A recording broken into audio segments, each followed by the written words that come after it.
Ito ang Tinig ng Pag-asa, isang palatuntunan sa radyo na nagsasabing si Jesus ay muling darating, tiyak na darating, at malapit nang dumating. Kaya kaibigan, pumandakan siya sa lubungin.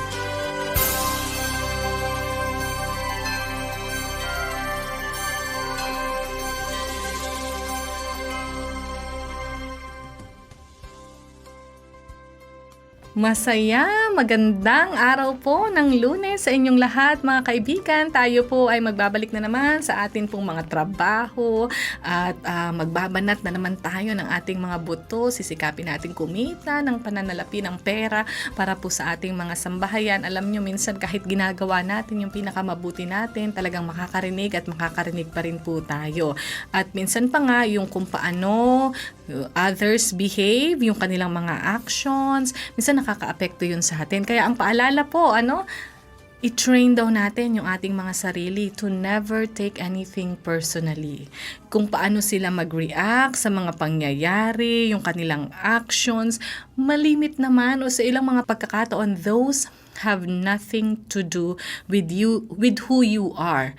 Yun ay just because ganoon sila, not because ganito ka, So minsan nagre-react tayo kasi iniisip natin ganyan lang siya towards me. But in fact, minsan those have nothing to do with who we are. So let's train ourselves not to take what they do personally. Makakatulong po yan para mas maging positibo tayo, mas maging masaya tayo, at the same time, hindi po tayo reactive and hindi rin tayo magiging nega towards them. Ako pa rin po ang inyong kaibigan, Melo Ana Demong, dito sa Tinig ng Pag-asa. Ang programa po ito ay hatid sa inyo ng Adventist World Radio. Amin po kayong patuloy na inaanyayahan na kami ay samahan sa araw-araw po tuwing alas 6 hanggang alas 7 ng umaga. Sa buwan po ito, ating pinag-uusapan ang tungkol sa pananalapi.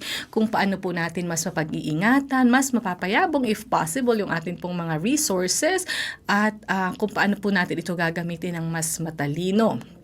At the same time, tinatalakay po natin, of course, ito yung pinaka-main na layunin ng ating pong programa.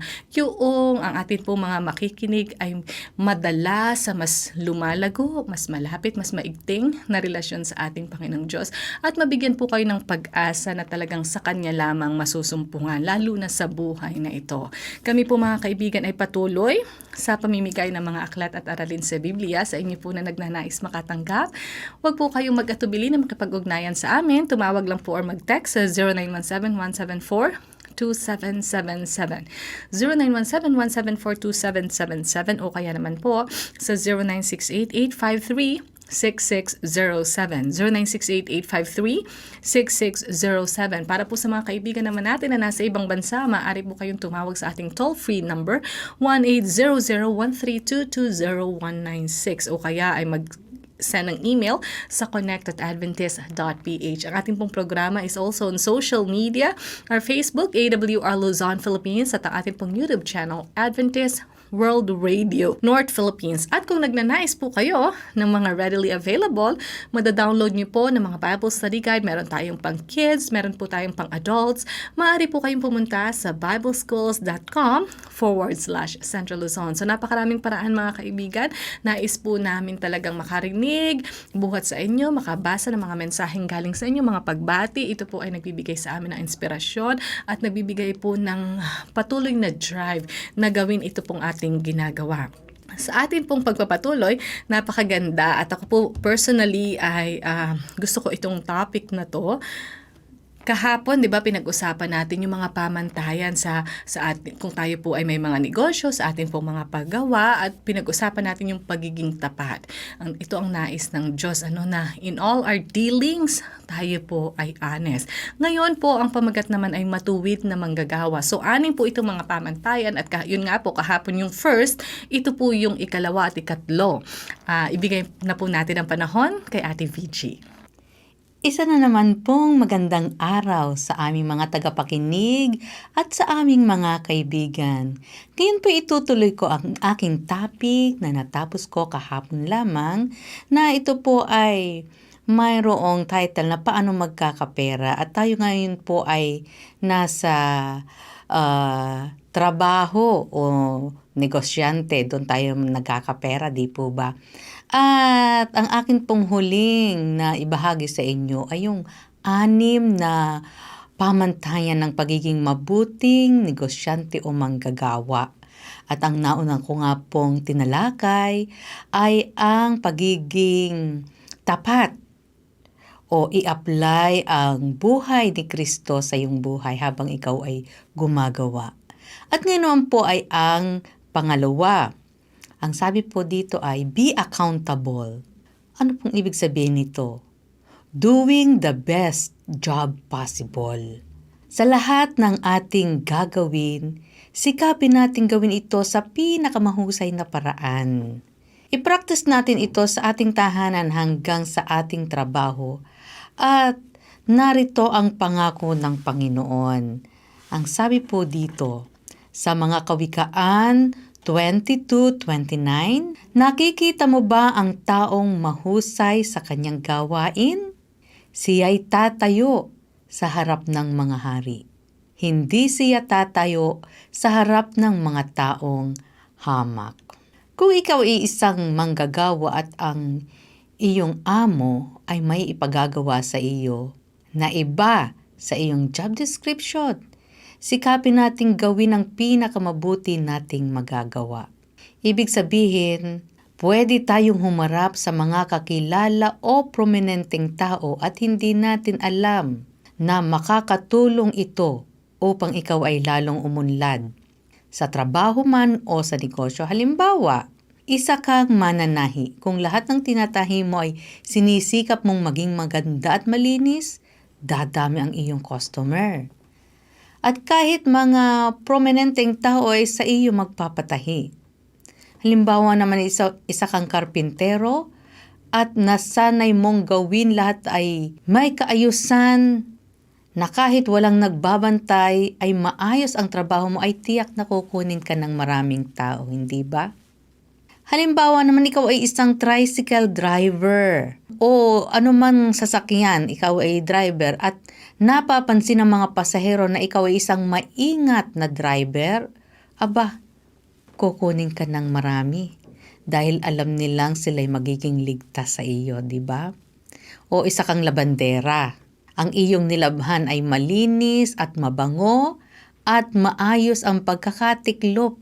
Tiyak kong ire-rekomenda ka sa ibang mga customer.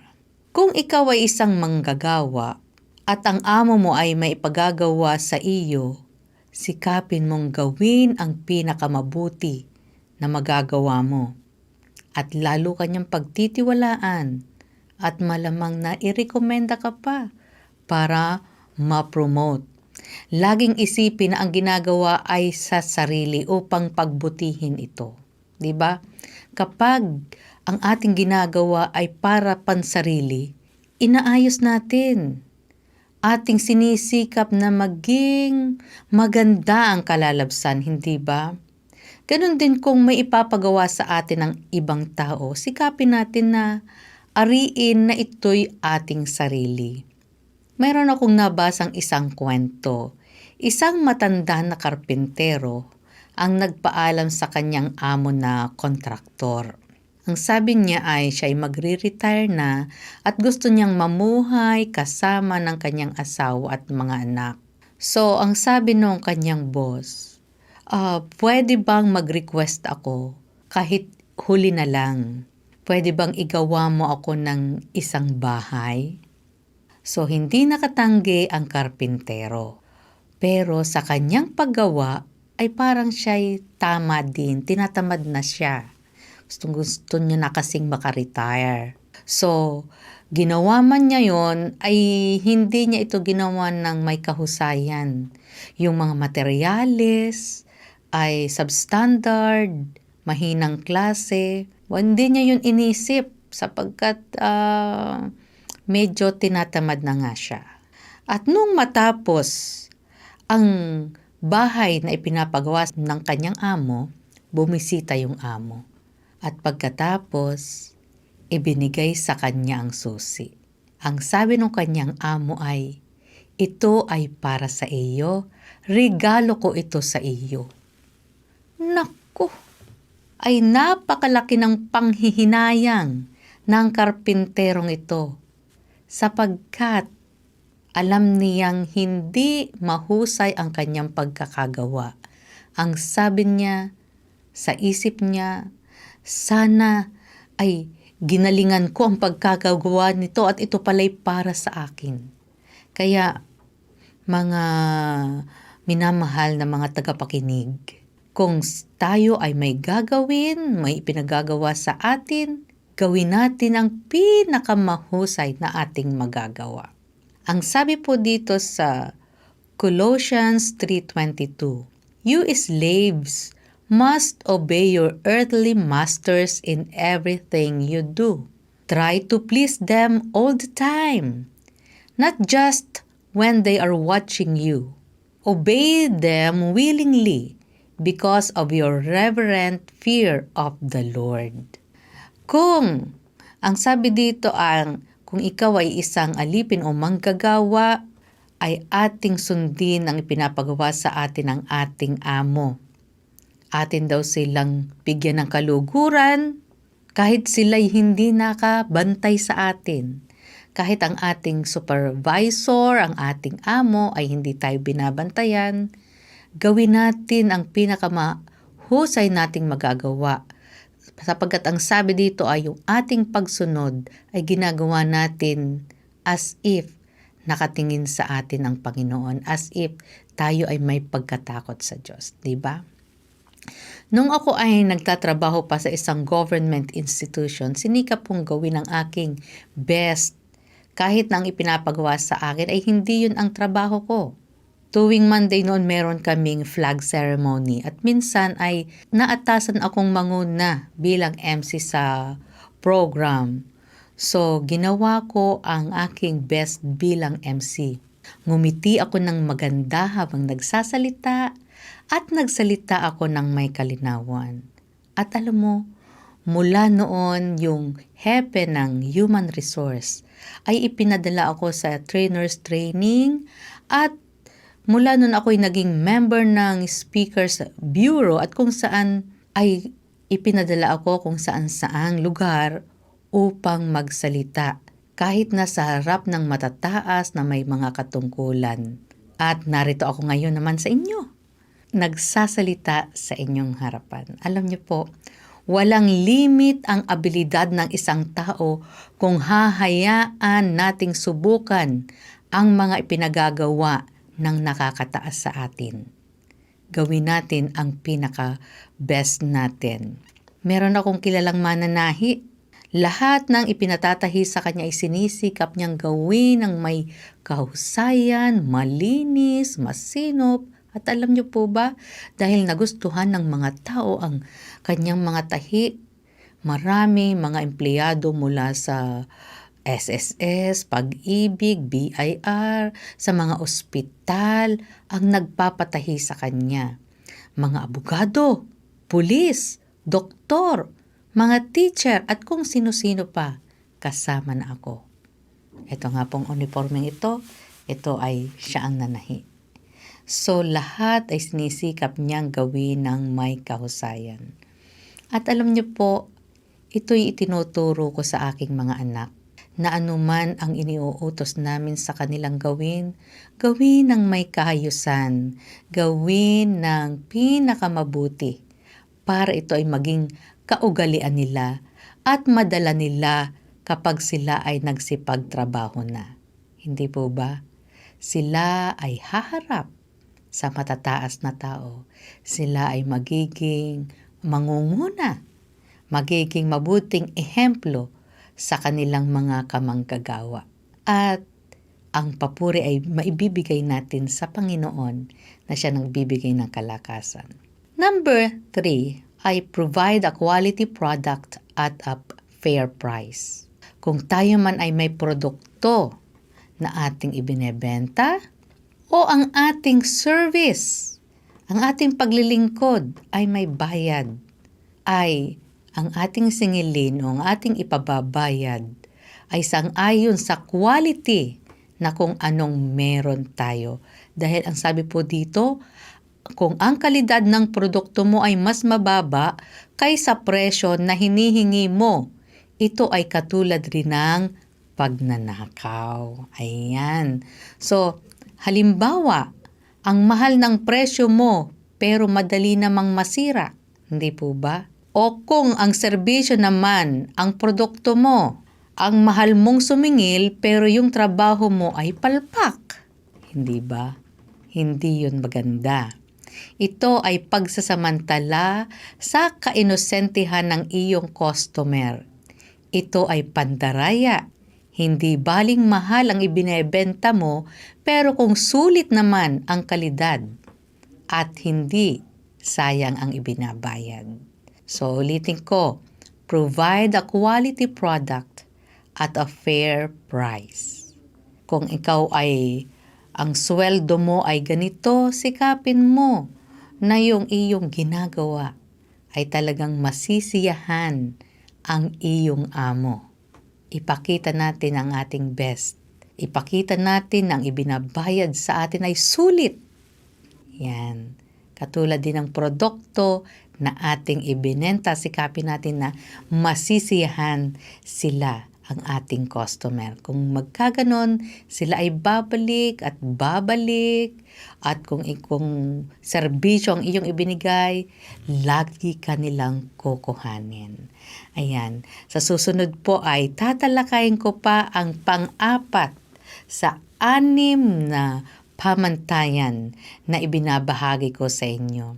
Mga mahal naming tagapakinig, sana po ay nai-enjoy nyo o may natututunan kayo sa aming ibinabahagi na ito ay bahagi ng ating buhay sa araw-araw.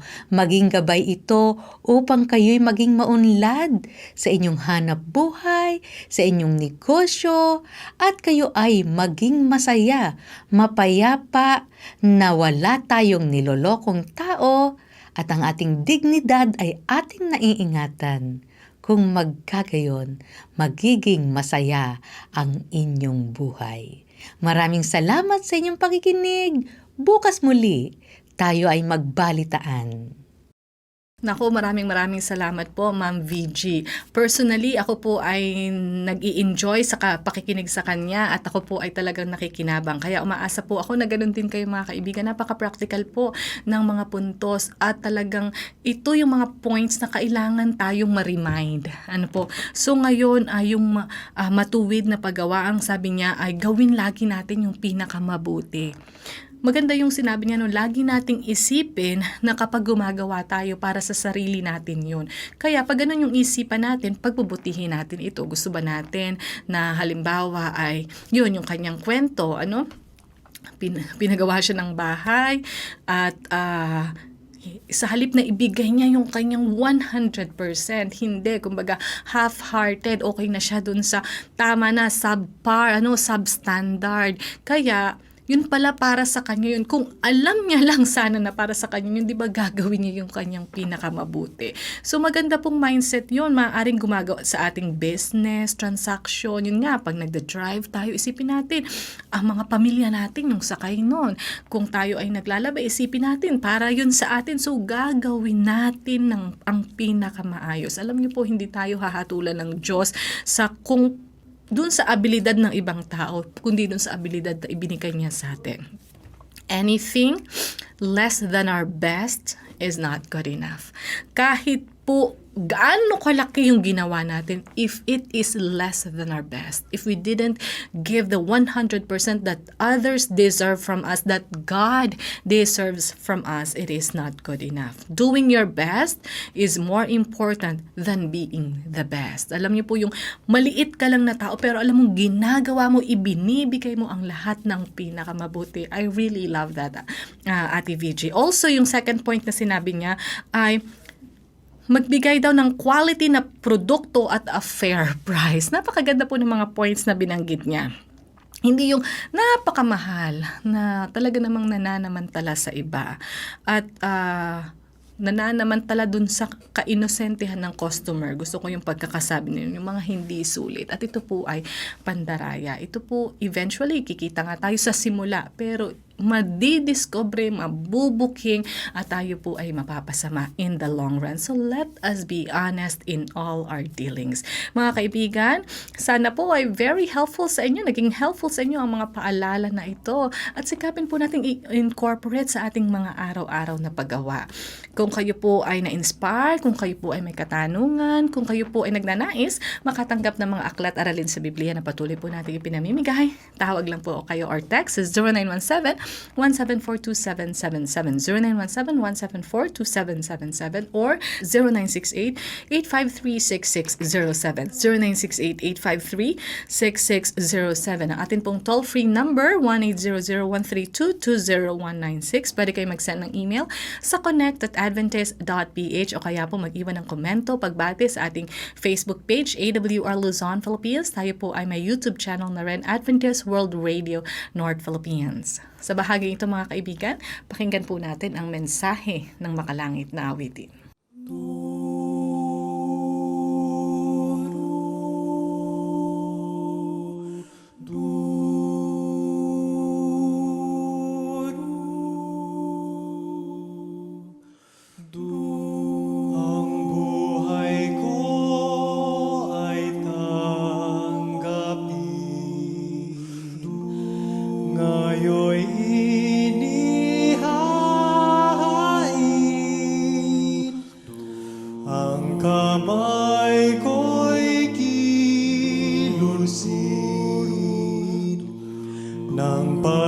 Pag-ibig mong tambing, ako'y patulinin. Kung sa iyo ang dahil, tinig ko'y paawitin sa hari kong darating. Ang pag-ibig ko, Jesus, sa'yo'y ibinubuhos. Sarili ko'y iyo na magpasawa lang hangganan. Magpasawa lang hanggan. Ang buhay ko'y tanggapin, ngayon'y inihain. Ang kamay ko'y kinusin ng pag-ibig mong tambing, ng pag-ibig mong tambing.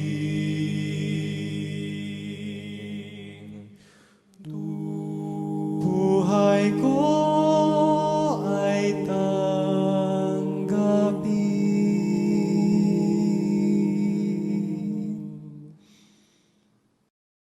Maraming salamat mga kaibigan. Sana yung diwa ng awit at yung inspirasyon na atin pong narinig ay maging baon natin sa atin pong maghapong paggawa na habang nagtatrabaho tayo, anumang klaseng trabaho meron tayo, yung ating pong puso ay masaya sa paggawa. Sa pagpapatuloy po ng ating serye ng mga kalalakihan sa banal na kasulatan, isa na naman pong karakter ang ating titingnan ngayon. At isa ito sa magandang story na talagang love na love lalo na ng mga bata.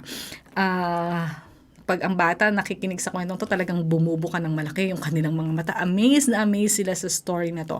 Gusto natin to, maaring narinig yun na ang tungkol kay Jonah, pero pag-aralan po natin ito ng mas malalim kung ano ba ang mga lessons, ano talaga ang kahulugan ng mga pangyayari sa kwentong ito. Kilalanin natin si Jonah.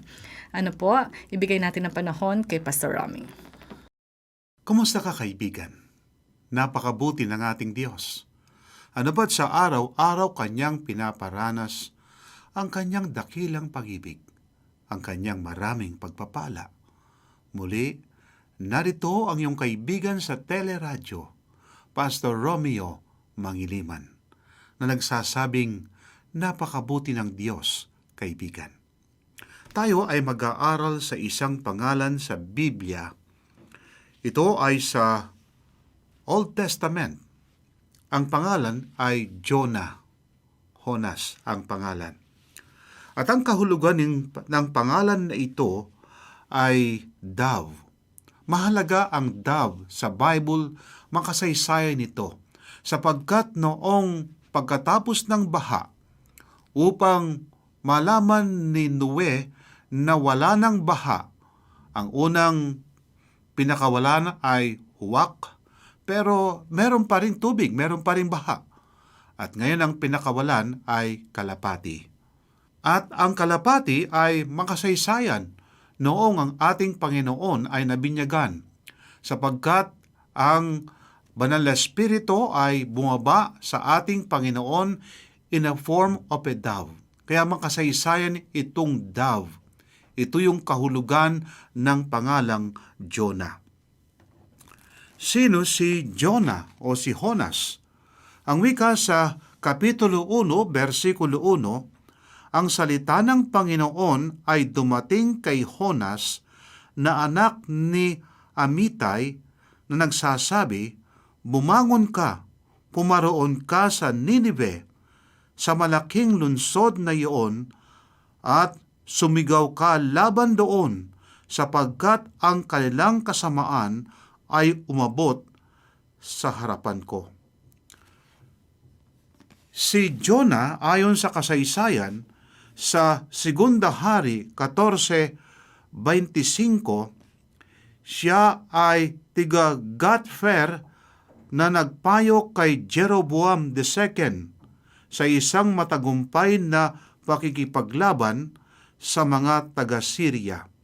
Kaya nga, ito ay sa panahon ng mga hari, ito ay naging propeta at tinawag ng ating Panginoon siya upang mangaral, sapagkat ipinakilala ng ating Diyos na meron siyang malasakit na bago ang tao ay hatulan, kinakailangan siya ay makatanggap muna siya ng pabalita, at kung siya ay magbabago ng kanyang pag-iisip at ng kanyang diwa, ng kanyang puso, ay maliligtas ang taong iyon. Ang sabi nga sa aklat ng Ezekiel, ganito ang sabi ng ating Biblia. Sa Kapitulo 3, versikulo 18, ang wika, "Kaya't aking sinasabi sa masama, ikaw ay tiyak na mamamatay, at hindi mo siya binigyan ng babala, o nagsalita ka man upang bigyan ng babala ang masama mula sa kanyang masamang landas, upang iligtas ang kanyang buhay. Ang gayong masamang tao ay mamamatay sa kanyang kasamaan, ngunit ang kanyang dugo ay aking sisingilin sa iyong kamay." 19. Gayunman kung ang iyong balaan ang masama at siya'y hindi tumalikod sa kanyang kasamaan o sa kanyang masamang lakad man, siya'y mamamatay sa kanyang kasamaan, ngunit iniligtas mo ang iyong buhay. Nais ng ating Diyos ang mga tao ay maligtas, sapagkat ayon sa ating Biblia, sa aklat ng Honas, ang wika, ang sigaw ng masamang siyudad na ito ay nakakarating hanggang sa ating Panginoon. Ang sabi nga, "Bumangon ka, pumaroon ka sa Ninive, sa malaking siyudad na iyon, at sumigaw ka laban doon, sapagkat ang kanilang kasamaan ay umabot sa harapan ko." Kaya nga, naririnig ng Panginoon ang kanilang kasamaan at nais ng Panginoon sila'y magbago. Na katulad ng ating nabasa sa Old Testament pa rin sa panahon ni Noe, sapagkat nakita ng ating Diyos ng bawat haka ng kanilang mga puso ay parang pawang masama. Kaya nga isinugo ng Diyos si Noah upang magbigay ng babala sa maraming tao sa panahon na yon. Gayon din ngayon sa panahon na ang Ninibe ay gumagawa ng kasamaan sa harap ng ating Panginoon. Nais ng Diyos na sila'y magbago. Kaya nga ang isang propeta ng Israel ay pinadala ng ating Panginoon. Makikita natin sa Biblia ang nais ng ating Panginoon kung bakit ngayon si Jonas ay kanyang pinapadala, sapagkat narito ang sabi ng Biblia sa Isaias 42, versikulo 6 at 7, Ako ang Panginoon, tinawag ko kayo sa katwiran, kinuha ko kayo sa pamamagitan ng kamay, at kayo'y iniingatan at ibinigay kita sa bayan bilang tipan. Isang liwanag sa mga bayan upang imulat ang mga bulag na mata, upang ilabas ang mga bilanggo sa bilangguan. Ito yung nais ng ating Panginoon. Kung bakit si Jonah o si Jonas ay tinatawagan ng ating Panginoon upang siya mangaral sa lugar na yon, upang magkaroon ng pagbabago sa mga tao at hindi na ngayon magkakaroon pa ng hatol ang Diyos na kamatayan sa maraming mga tao sa lugar na yon. At ang sabi pa sa Isaias 49, versikulo 6, Oo, kanyang sinasabi, Napakagaan bagay na ikaw ay naging aking lingkod upang ibangon ang mga lipin ni Jacob at panumbalikin ang iningatan ng Israel. Ikaw ay aking ibibigay na pinakailaw sa mga bansa upang ang aking kaligtasan ay makarating hanggang sa dulo ng lupa. Ito yung nais ng ating Panginoon, kaya ngayon tinatawagan ang lingkod ng ating Diyos na siya magdala ng pabalita sa maraming mga tao. May mga taong kini-question ang aklat na ito. Baka ito ay isang katang-isip lang, hindi totoo yung istorya tungkol kay Jonah o kay Jonas. Pero basahin natin ang ating Biblia, ang ating Panginoon ay binibigyan ng totoong pangyayari ang karanasan o kasaysayan na may kinalaman kay Jonas. Sa aklat ng San Mateo 12:40 at 41, ito ang sabi ng Biblia, Sapagkat kung paanong si Jonas ay nasa tiyan ng isang dambuhala sa dagat, sa loob ng 3 araw at 3 gabi, gayon din naman ang anak ng tao ay 3 araw at 3 gabi mapapa sa ilalim ng lupa. Ang mga tao sa Ninibe ay tatayo sa paghukom na kasama ng lahing ito at hahatulan nila ito sapagkat nagsihi sila sa pangangaral ni Jonas at masdan ninyo may isang higit na dakila kaysa kay Jonas ang naparito. Kaibigan, pinapatunayan ng ating Panginoon na ang pangyayaring ito sa buhay ni Jonas ay totoo, sapagkat ginamit na ilustrasyon ng ating Panginoon sa kanyang ministry sa lupang ito. Kaibigan, nais ng Diyos na tayo ay magdala ng mabuting balita sa maraming mga tao. Ito yung ating gawain kung bakit ating nalaman ang ebanghelyo ng ating Panginoon na nais ng ating Diyos, na ang lahat na mga nakaalam ng pabalita ng kaligtasan ay atin ding ibalita sa iba. Maaring ating mga kamag-anak, maaring kasama natin sa ating mga tahanan, marahil mga kaibigan natin, nais ng Diyos na ating ibalita ang kaligtasan sa maraming mga tao.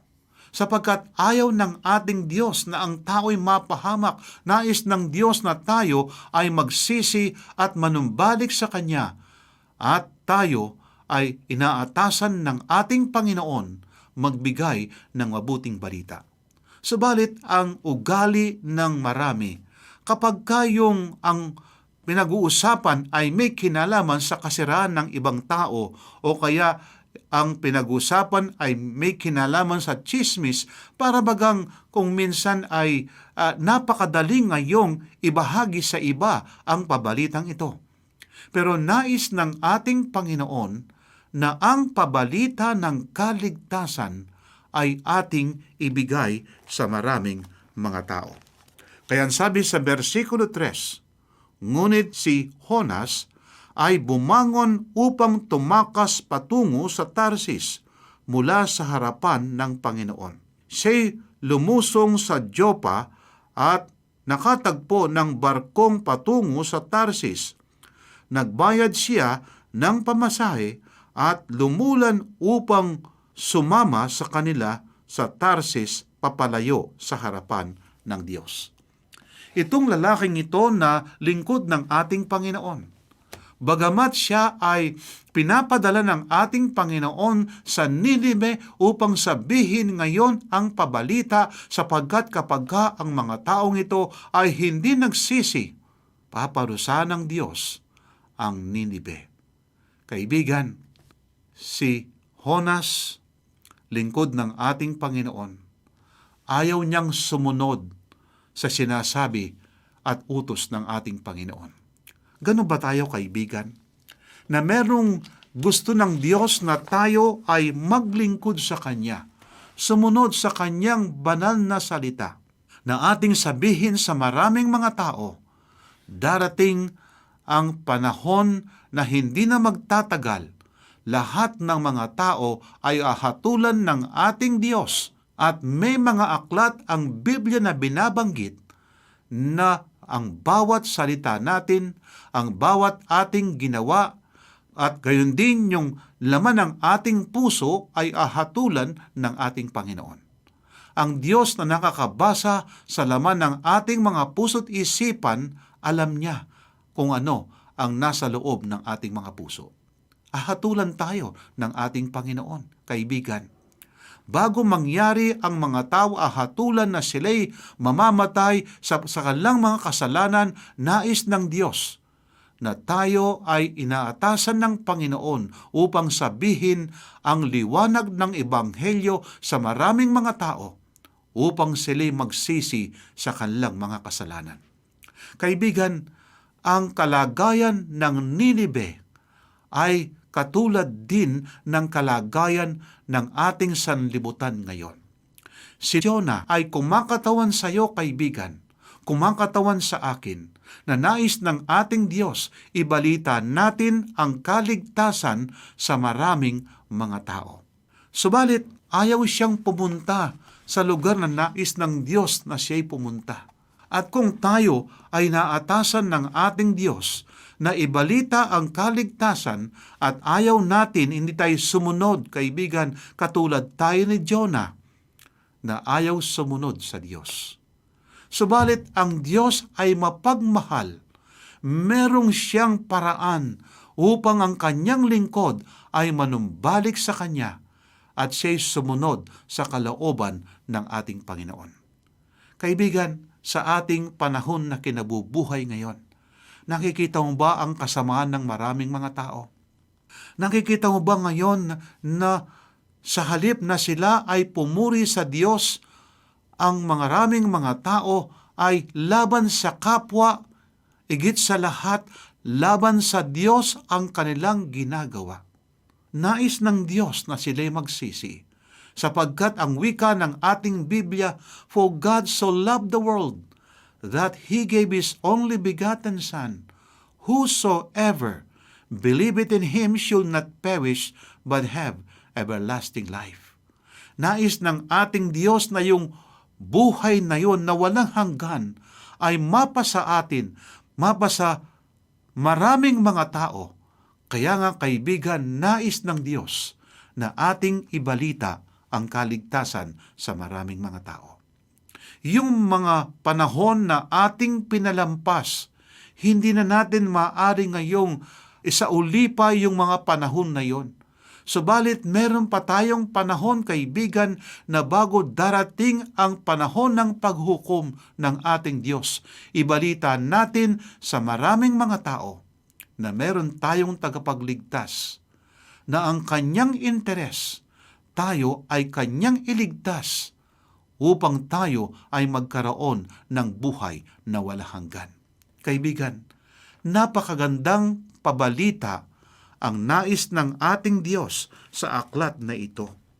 Subalit, ilan kaya sa atin na kapag tayo inaatasan ng ating Panginoon, tayo ay susunod? Sapagkat mayroong countdown dito sa lugar ng Ninive na kinakailangan sila ay magbago ng kanilang pag-iisip, ng kanilang mga buhay, sapagkat nais ng Diyos sila ay maligtas at sila ay hindi mamamatay.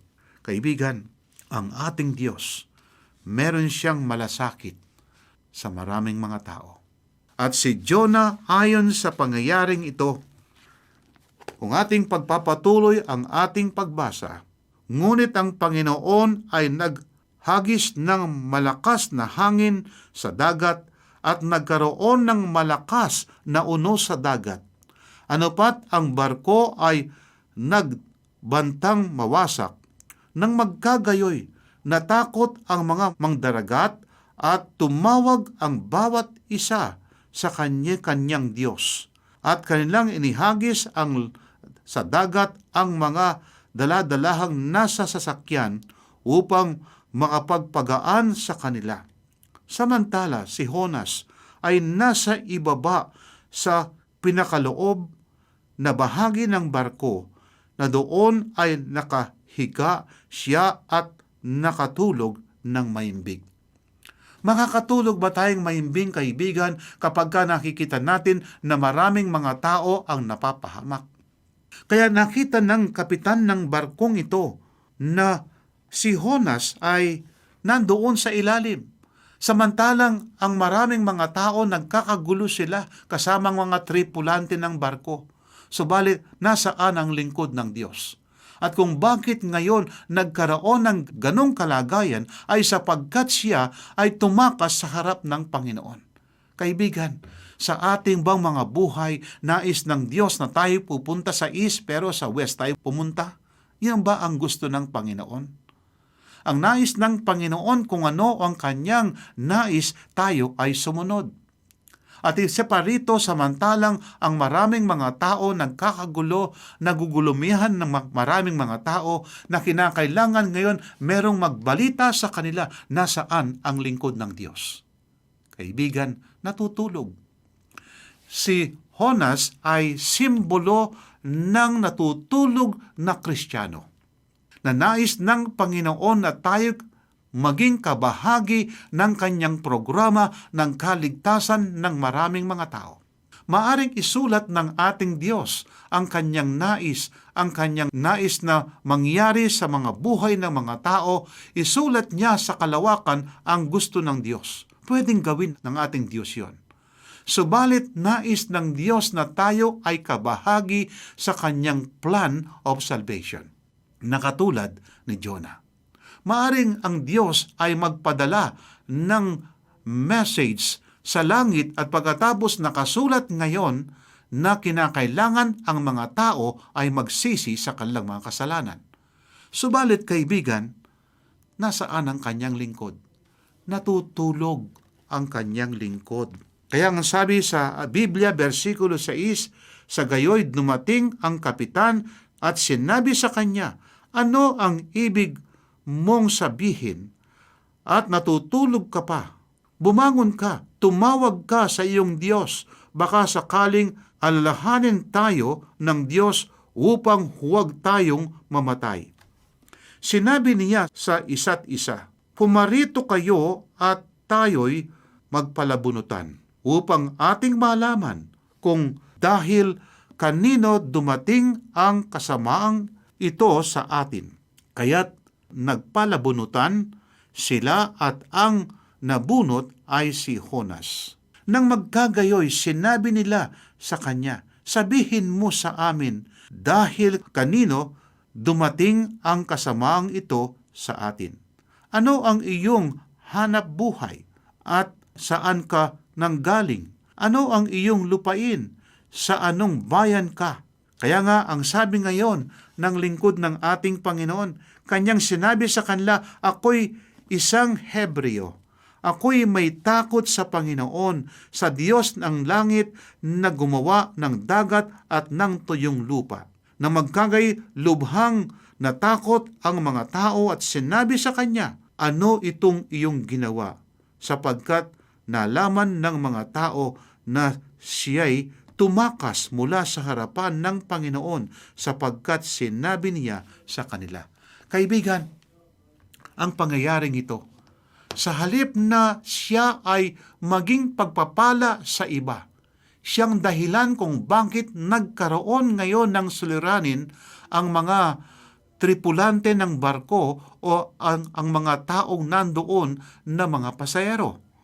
Subalit sa halip na siya ay isang blessing, kaibigan, hindi siya naging blessing. Ang sabi ng ating Panginoon, kayo ang asin ng sanlibutan. At kapag ka ang asin ay nawala ng lasa, ano pa kaya ang pakinabang? Itatapon na. Kaya nga, tayo ay asin ng sanlibutan. Nais ng Diyos na ating dalhin ang pabalita na ano pa tayo ay maging pagpapala sa iba. Subalit, tayo ba'y tumatahimik ngayon sa ating pamumuhay sa araw-araw, kaibigan? Tandaan natin ang Diyos ay kailangan ka. Marahil ang nangangailangan ng pabalita ay mismong kasama sa iyong tahanan. Marahil ang nangangailangan ng pabalita ay iyong mga kamag-anak, mga kaibigan. Hindi ba ikaw ay merong malasakit sa iyong kamag-anak, sa iyong mga kaibigan, sa iyong mga kapitbahay? Kaibigan, dapat sabihin sa kanila ang liwanag ng Ebanghelyo upang sila'y hindi mapahamak kundi magkaroon ng buhay na walang hanggan. Handa ka bang suguin ng ating Panginoon? O katulad ni Jonah, umaayaw ngayon. Subalit ang Diyos ay meron siyang ginawang isang bagay para ngayon manumbalik ang kanyang lingkod.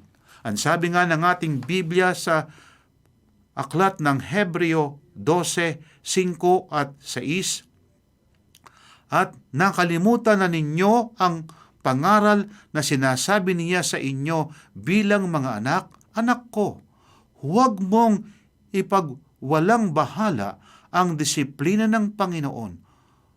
Huwag kang manlupaypay kung ikaw ay sinasaway niya, sapagkat dinidisiplina ng Panginoon ang kanyang minamahal at pinaparusahan ang bawat itinuturing na anak.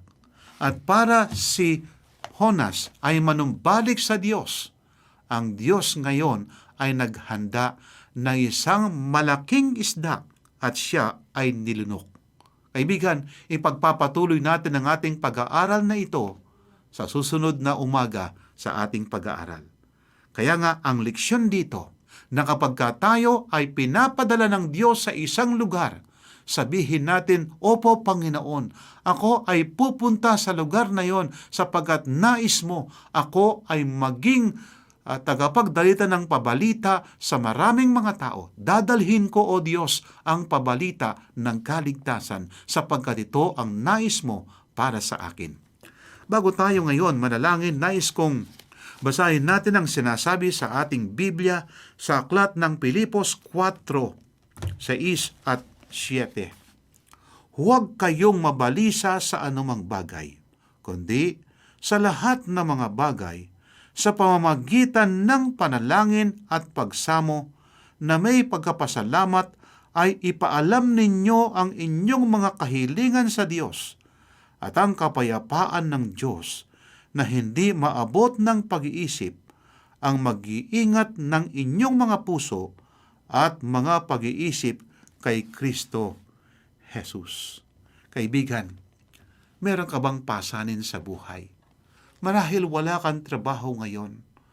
Subalit, kinakailangan ikaw ay manampalataya sa Diyos. Marahil iniisip mo walang pagkain ang iyong pamilya. tayo ay manampalataya sa Diyos. Ang sabi ng Panginoon, ang mga ibon ay aking pinapakain. Ikaw pa. Kaya nga ating ilapit sa Diyos ang mga hamon sa iyong buhay, kaibigan, sapagkat ang ating Diyos ay tumutugon sa panalangin ng kanyang mga anak. Tayo ay manalangin. Mapagpala at dakila po naming Diyos, napakabuti po ninyo. Isa namang pag-aaral ang inyong pinagkaloob upang kami ay maging kasangkapan ng aming Diyos, sabihin ang pabalita sa maraming mga tao. Nang ang aming Panginoon ay hindi na magtatagal, siya'y muling darating at meron siyang nais na iligtas ang kanyang mga anak sa tiyak na kamatayan. Nais ng aming Panginoon ang lahat ay maligtas, subalit hindi ililigtas ang sinuman na labag sa kanyang kalooban. Dakilan Diyos, agpalain po ang aking kaibigan. Ingatan po siya, pagpalain siya, Panginoon. Inyo pong tulungan siya sa kanyang mga suliranin at siya'y manampalataya sa mga pangako ng aming Panginoon. Salamat po, O Diyos, na merong kaming Diyos na tumutugon sa aming mga panalangin. Salamat po sa banal na Espiritu na umaakay sa amin upang kami ay sumunod sa kalooban ng aming Diyos at aming sundin ang kanyang kalooban na matamis sa aming mga puso at sa aming mga labi. Salamat po, O Diyos, sa inyong pagtugon sa aming panalangin sa pangalan po ng aming Panginoong Hesus. Amen. Kaibigan, mahal ka ng Diyos. Pagpalaing ka nawa ng ating Panginoon. Maraming salamat po, Pastor Romy. Kung isa-summarize po natin yung aklat ng Jonah, yung parang yung first chapter, para siyang yung pagtakas ni Jonah. Yung second chapter, nanalangin si Jonah sa loob ng tiyan ng malaking isda. Yung pangatlong chapter, nangaral si Jonah. At yung pang-apat, ito na naman si Jonah, masama na naman ang kanyang loob. Napaka-unique po ng personality nitong si Jonah. Pero isa po sa nag-stand out na lesson dito sa akin ay yung anytime we run away from God, talagang when we run away from God, you always go down. Talagang laging papagsak. Ewan ko po kung nakarelate kayo doon or na-experience nyo yun sa inyong buhay, na kapag malayo ang Diyos sa atin, malayo tayo sa Diyos, yun po ang ibig kong sabihin, pag malayo tayo sa Diyos, we never go up. Parang bang our lives are going downhill. Tapos, when we decide to disobey God, kagaya ni Jonah, parang laging merong mga reading sumagip sa atin. Mayroong lugar na parang maaari tayong makatakas. Kagaya dito sa kwento na yung Tarshish, the boat going to Tarshish. And when we decide to disobey, parang lagi tayong may excuse. Meron tayong excuse bakit hindi tayo sumusunod. Pero alam niyo po, kabutihan ng Diyos, yung dahil sa kabutihan niya, kaya merong ibinigay na malaking isda. Yung panahon po ng eventually, ayon sa kwento, sa salaysay, si Jonah nga ay nagtungo na rin sa Nineveh. At yung panahon ng Nineveh, parang kapanahonan siguro natin ngayon, na talagang ang mga tao nakalimot na sa Diyos, tumalikod sila sa Kanya. Ang gusto po ng Diyos ay bumalik tayo sa Kanya, tayo ay magsisi. And what is so wonderful about Him is He is always ready to accept us. Yun nga yung nakakatuwa sa Diyos yung talaga ma-appreciate ko siya kasi God saves people. Na kung ako siguro yung Diyos, I wouldn't save. Pero God saves people. So, ang dami po natin makukuhang aral sa kwento na to. Again, yung every step out of the will of God is a downward step. Mga kaibigan, sana po na-inspire din kayo dito sa kwento. Sana po nakapulutan nyo ito ng mga aral. At kung kayo po ay may mga katanungan or kaya po ay nagnanais kayo ng mas malalim pa na pag-aaral ng banal na kasulatan, ng mga characters na ito sa Bible, makipag-ugnayan lang po kayo sa amin. Ganun din po kung kung gusto po ninyo ng mga aklat, aralin sa Biblia na patuloy po nating ipinamimigay. Tumawag lang po kayo, mag-text sa 0917-174-2777, 0917-174-2777, or sa 0968-853-6607, 0968-853-6607. Para po sa mga kaibigan natin na nasa ibang bansa, maaari rin kayong tumawag ng libre. Ang atin pong toll-free number 1-800-132-20196, o kaya po ay mag-send ng email sa connect@adventist.ph.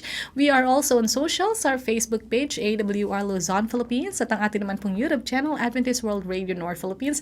Please do like, follow, subscribe, and share. Yes, don't forget to share po sa inyong mga kaibigan. At sa nagdanais po ng mga readily available, madadownload nyo po ng mga Bible Study Guide. Meron tayong for kids and adults. Maaari kayong pumunta sa bibleschools.com/Central Luzon.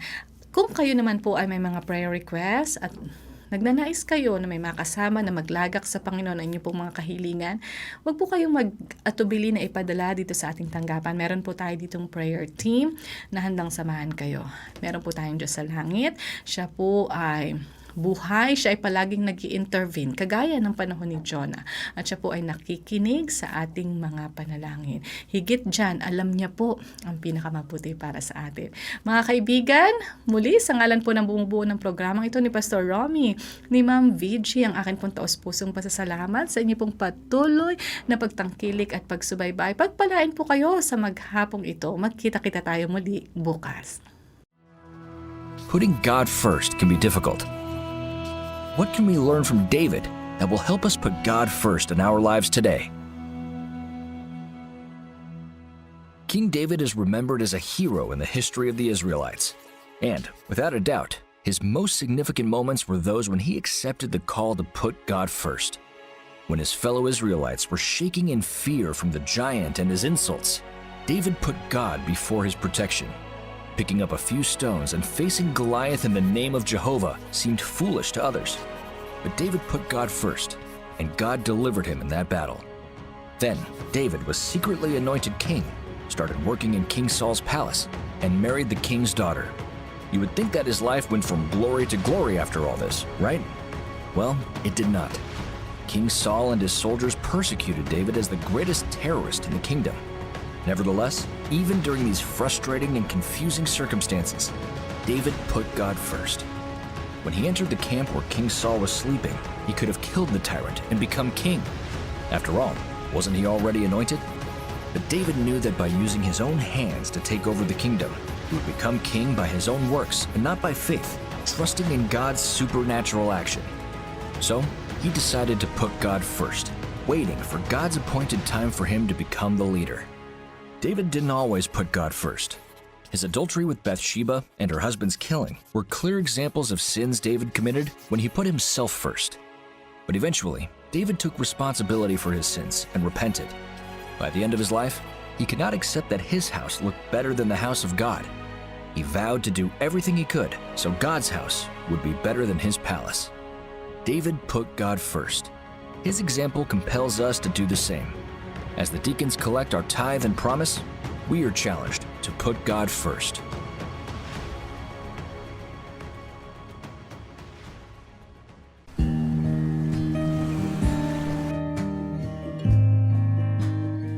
Every hour of every day, someone, somewhere, is praying for the outpouring of the Holy Spirit.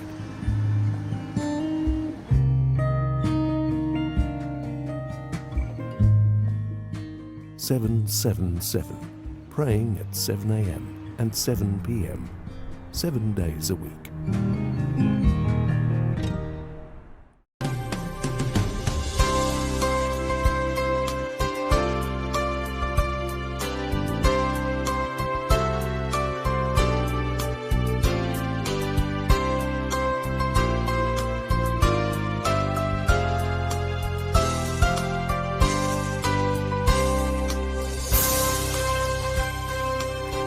Ito ang Tinig ng Pag-asa, isang palatuntunan sa radyo na nagsasabing si Jesus ay muling darating, tiyak na darating, at malapit nang dumating.